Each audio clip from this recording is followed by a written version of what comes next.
That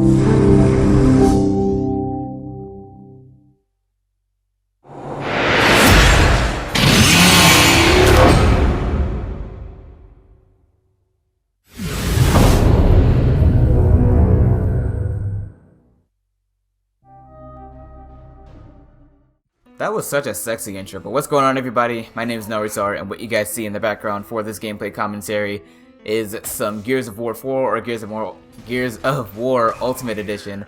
I don't have that much time for this commentary because I played for maybe a half hour before the Xbox Live servers started to defecate and shit on themselves, so I don't have that much gameplay to go off of. But what I can say is that this is my first impressions video, and I'll start off with the positives first because it's good to transition from a good note to a bad note. So I would say that for one thing, self-revives are back, and that's going to be in the last clip I'll show.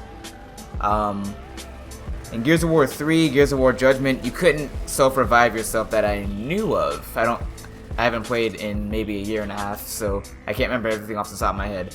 But I'm pretty sure you could not revive yourself, you couldn't use self-revive, but now you can. And I was just jamming A, because I realized that I couldn't move, so I was like, okay, maybe I can self-revive myself, so I just started jamming A. The person that I was shooting at got up, and I was like, oh shit, you can, so I just kept button mashing A. Then I got up, and then he shot at me, and then I failed the active reload, so I just ran away. You'll see that in the last clip again. So self-revives are back. I like how the mantling and moving from cover to cover, I feel like the movements and animations, I feel like they've changed, because it flows a lot better. To me, at least. I'll go from cover to cover, and instead of the animations being choppy, it'll be like one fluid motion instead of being like 17 different animations awkwardly tied into one. But of course, there's no guarantee that that's entirely true. It might just be the combination that I'm dog shit and I haven't played Gears in maybe a year and a half. So, to me, it just feels like the movement's better. That's my take on it. The graphics, the movement, everything flows better on the Xbox One in my opinion than it did on the 360.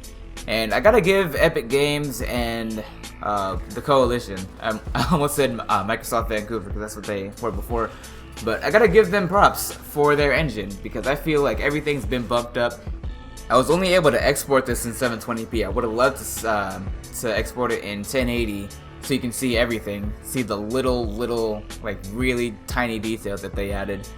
But for a remastered game, I feel like this competes with the Final Fantasy VII remake that was announced yesterday or 2 days ago or however long it was. But yeah, the negatives, there aren't that many negatives to be honest. The only big thing that I noticed was that the Gridlock spawn trap is still in existence, and it still pisses me off to this day, or to this moment really.